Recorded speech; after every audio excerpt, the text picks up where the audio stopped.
Good morning few. Class 12 का जो topic है एलपीपी वो कंटिन्यू चल रहा है। तो सॉरी एलपीपी आज हम स्टार्ट कर रहे हैं, कंटिन्यू नहीं सॉरी, क्योंकि लीनियर प्रोग्रामिंग प्रॉब्लम इस चैप्टर का नाम है कंप्लीट, जो मैं आज स्टार्ट कर रहा हूँ। इससे पहला चैप्टर हमारा 3D था, ठीक है ना, जो कंप्लीट हो चुका है। देखो एलपीपी क्या है, इनइक्वालिटी केस है, इनइक्वेशन केस। जैसे हमने 11th क्लास में पढ़ा था 6th चैप्टर इनइक्वालिटी, ठीक है ना, लीनियर इनइक्वालिटी, वही है इनइक्वेशन केस है। तो क्या होता है, जैसे इसमें कई टाइप्स की प्रॉब्लम होती है, जैसे डाइट प्रॉब्लम, ठीक है ना, कई डाइट प्रॉब्लम होती है, प्रोटीन वगैरह, ठीक है। ट्रांसपोर्ट प्रॉब्लम भी होती है, ट्रांसपोर्ट प्रॉब्लम, ठीक है ना। मिनरल्स जैसे हमारे पास और भी कई टाइप्स के होते हैं, इनपुट आउटपुट क्या होती है, ट्रांसपोर्ट में रहता है, ठीक है। या फिर कोई मेटल कंडीशंस में हो, उस टाइप की प्रॉब्लम भी होती है। मतलब काफी काफी प्रॉब्लम्स है, उनको किस टाइप से ग्राफिकली पोर्शन के बेस पे हम उनको सोल्व करते हैं, ठीक है ना। मतलब उसको कैसे बताया जाता है, किस टाइप से बताएंगे भाई।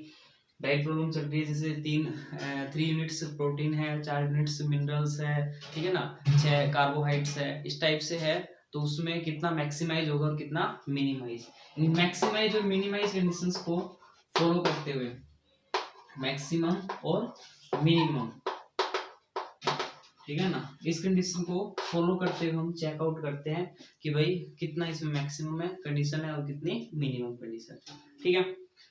इसमें देखो ग्राफ बनता है एक बाउंडेड बाउंडेड पोर्शन, बाउंडेड मतलब कोई लाइन के अंदर आना, एक अनबाउंडेड, ठीक है, एक बाउंडेड और एक अनबाउंडेड पोर्शन। तो दो पोर्शन होते हैं हमारे पास, एक बाउंडेड होता है और एक अनबाउंडेड। भाई बाउंड्री के अंदर अगर पोर्शन बनता है वो बाउंडेड होता है, एक अनबाउंडेड जो बाउंड्री से बाहर होता है। जैसे मान लो सपोज करो हमने ग्राफ बनाया, ये लाइन आई और ये इधर से बन रही है अनबाउंडेड, ठीक है ना। एक ग्राफ बनाया हमने और ये अंदर आ गया, इट इज बाउंडेड, ठीक है। एक लाइन के बीच में है, दो लाइन के बीच में, वो कितनी भी लाइन हो सकती है, 2 3 5 7, ठीक है ना, उनके बीच में। एक होता है फिजिबल रीजन, वही केस होता है भाई हमारे पास कितने इसमें जैसे कंडीशंस बन रही है, बाउंडेड है या फिर अनबाउंडेड केस है, ठीक है। इसमें एक जैसे वर्टेक्स होते हैं, पॉइंट और कॉर्नर पॉइंट भी बोल देते हैं। तो कॉर्नर पॉइंट जैसे इस पे यहाँ पे टच कर रहे हैं, इस पे यहाँ पे टच कर रहे हैं, इस पे यहाँ पे टच कर रहे हैं, इनको कॉर्नर पॉइंट भी बोल देते हैं, ठीक है, जहाँ पे हमारी लाइन टच करती है आपस में, ओके। तो इन्हीं के बेसिस पे देखो ये हमारी एलपीपी है, और ये आप लोग पहले भी कर चुके हैं, बताया 11th क्लास में आ चुका ग्राफिकल पोर्शन। डाइट है, ट्रांसपोर्टेशन है, इन्वेस्टमेंट प्रॉब्लम है, ऑप्टिमम प्रोडक्ट लाइन प्रॉब्लम है, ठीक है। तो इस टाइप से हमारे पास ये प्रॉब्लम्स आती है जिनको हम सोल्व करते हैं भाई, ठीक है। तो जैसे कह रहा है कि सर इसमें हाँ एक सबसे बड़ी बात कि जैसे आपको लैंग्वेज मिलती है और आपको उसकी पहले इक्वेशन बनानी होती है, ठीक है, लीनियर इक्वेशन, और फिर लीनियर इक्वेशन को सोल्व करना पड़ता है कि भाई मिनिमाइज है या मैक्सिमाइज है। तो फर्स्टली हम क्या बनाते हैं, उसकी इक्वेशंस कैसे बनाते हैं वो मैं आपको बताऊंगा भाई फर्स्ट एक्सरसाइज में। ये है जैसे कह रहे एक फर्नीचर है, एक फर्नीचर फर्म है, मैन्युफैक्चर करती है चेयर्स एंड टेबल को, ठीक है। तो हमारे पास जो मेन कंडीशन है वो चेयर और टेबल की है, मैन्युफैक्चर जो हो रहे हैं चेयर और टेबल्स हो रहे हैं भाई, ठीक है। तो कह रहा है चेयर और टेबल ही होगी, each requiring the use of A B C. भाई हमारे पास जैसे चेयर है, 3 मशीन है भाई, ए है, बी है और सी मशीन है, ठीक है ना। अब कह रहा है कि production of 1 chair required 2 hour on machine A machine कितना घंटे लेती है, 2 घंटे चेयर बनाने में, and 1 hour on the machine B कितना लेती है, 1 घंटा, और सी हावर ऑन द 1, तो वो 1 लेती है। ईच टेबल रिक्वायर 1 हावर इन मशीन ए, ठीक है, ए एंड बी 1 लेती है, एंड 3 हावर फॉर मशीन सी कितना लेती है, 3 घंटे लेती है, ओके। फिर कह रहा है the profit realise by selling, अगर मैं उसको सेल करता हूँ, चेयर को सेल करता हूँ, तो मुझे कितना प्रॉफिट होता है, चेयर को सेल करने पे 30 रुपए का प्रॉफिट। तो यहाँ पे प्रॉफिट हो गया किसको, चेयर को, कितने रुपए का, 30 रुपए का, और टेबल को बेचा तो कितने रुपए प्रॉफिट हुआ, 60 रुपए का, 60 रुपए का, ठीक है भाई, तो प्रॉफिट हो गया। अब कह रहे हैं total time available per week on machine A है ना, वो टोटल टाइम कितना लेती है, 70 घंटे, 70 आवर, पूरा एक वीक का। बी लेती है भाई 40 घंटे 40 आवर, और सी लेती है 90 आवर 90 घंटे। तो ये क्या हमारे पास एक हमने राउंड टेबल बना दिया, ठीक है ना। ये टोटल टाइम हो गया इसका, ये टोटल इसका, टोटल इसका। अच्छा आगे develop a mathematical formulation so as to find the number of chairs and table. आपको एक्चुअल फाउंडेशन वो बतानी है फॉर्मुलेशन कंडीशंस में, और चेयर और टेबल की कितनी कितनी क्वांटिटी आएगी। तो मेड बार week as to maximise the profits realise करना है, ठीक है।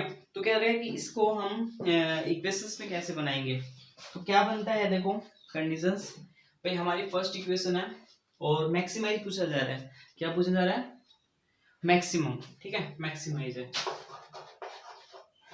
देखो इसको ध्यान में रखना आपको, मैक्सिमम मैक्सिमाइज मैक्सिमम।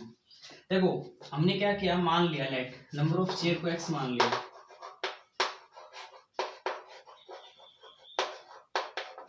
ठीक है, और टेबल को y। क्लियर, कह रहा है 2 घंटे चेयर लेती है 2x फर्स्ट इक्वेशन, 1 घंटे टेबल लेती है 1 घंटे y। टोटल ये मशीन कितना है 70, मैक्सिमम 70 है ना, मैक्सिमम 70 70 से ऊपर ही है, maximum 70 less than equal to 70 first equation आ गई। सेकंड है चेयर लेती है x घंटा, टेबल लेती है 1 घंटा, और ये टोटल कितना हो गया less than equal to 40, maximum इस कंडीशन है। ये भी x हो गया, ये 3y less than equal to 90, ये 3 इक्वेशन, ठीक है। x और y हमेशा बड़े होते हैं 0 से ग्रेटर इक्वल टू 0। एक जड़ आता है मैक्सिमाइज और मिनिमाइज को रियलाइज करने के लिए, प्रॉफिट जो शो करता है। तो कह रहा है नंबर ऑफ चेयर पे, एक चेयर पे 30 रुपए का प्रॉफिट है ना, तो नंबर ऑफ चेयर को हमने 30 रुपए से क्या कर दिया, मल्टीपल कर दिया, 30x आ गया भाई। जितनी भी चेयर होगी उसको 30 से गुना कर देंगे तो पैसे जाएंगे। ऐसे ही 60 रुपए को कितने से गुना कर दूं, y से, क्योंकि नंबर ऑफ y टेबल कौन है, y हो जाएगी। तो ये जो जड़ बनता है कैपिटल जड़, ये किसको रियलाइज करता है, प्रॉफिट को रियलाइज करता है। भाई मुझे कितने रुपए का प्रॉफिट हुआ जब मैंने 30 रुपए की तो शेयर बेची है, और 60 रुपए का प्रॉफिट किस पे है, मतलब प्रॉफिट है, बेचा नहीं।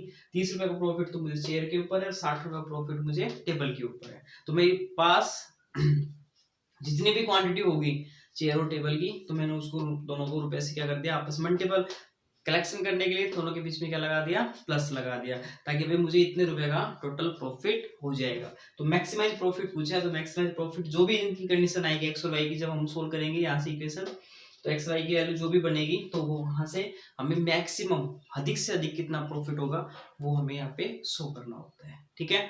तो कहने का मतलब है जो हमारी फर्स्ट एक्सरसाइज है उसमें सिर्फ और सिर्फ आपको इक्वेशंस बनानी है, ठीक है। से आप इनको सोल्व भी कर सकते हो, बट जैसे अकॉर्डिंग टू रूल, जैसे फर्स्ट एक्सरसाइज में उन्होंने टेबल बना के दिखाई है, इक्वेशंस बन जाएगी।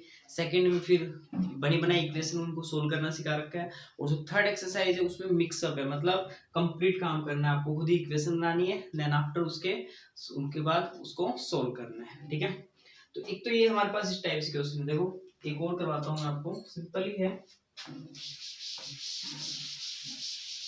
और आप कर चुके हैं इक्वेशंस, मैंने बताया 11th क्लास में था 6 चैप्टर लीनियर इनइक्वालिटी, ठीक है। तो ये कोई हमारे लिए नया नहीं है, फिर भी टॉपिक है अलग, तो एक बार तो देखना पड़ेगा। देखो और भी क्वेश्चन हमारे पास, कह रहा है A diet is in the contain at least 80 unit of vitamin A, 100 units of mineral. Food F1 and F2 available. तो दो टाइप के फूड अवेलेबल, ठीक है ना। तो फूड एक का नाम F1 दे दिया, फूड एक का नाम F2 दे दिया, दो फूड है हमारे पास, ठीक है। कह रहा है 4 रुपए पर यूनिट कॉस्ट F1 का है और 5 रुपए पर यूनिट B का है। F1 contain at least 3 unit of vitamin A, तो विटामिन और मिनरल्स, तो दो टाइप की है हमारे पास, एक तो विटामिन है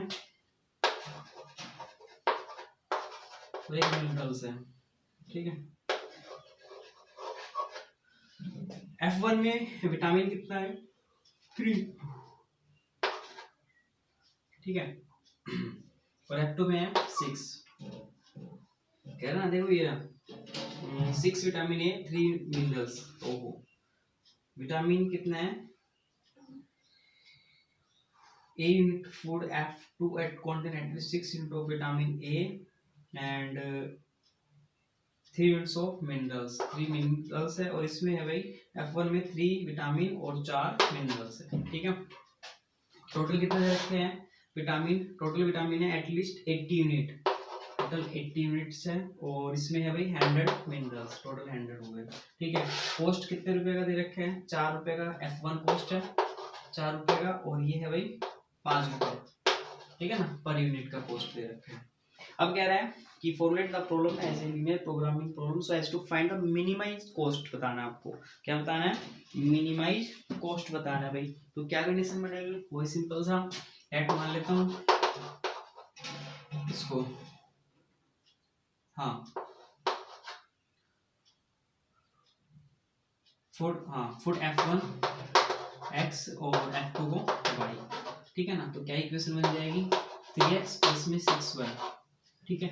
विटामिन टोटल विटामिन, मिनिमाइज पूछा गया, मिनिमाइज, ठीक है, minimise less greater than equal to 80, भाई कम से कम 80 है, 80 ज्यादा भी हो सकता है, ठीक है ना, तो 80 ज्यादा ये हो जाएंगे।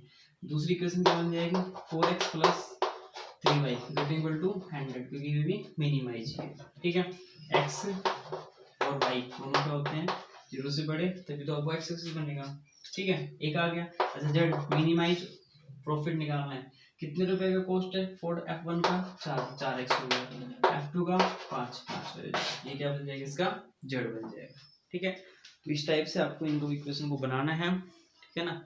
और एक बार आप इनको बनाना सीखें, फिर उसके बाद मैं आपको इनको सोल्व करना सिखाऊंगा। Okay, thank you.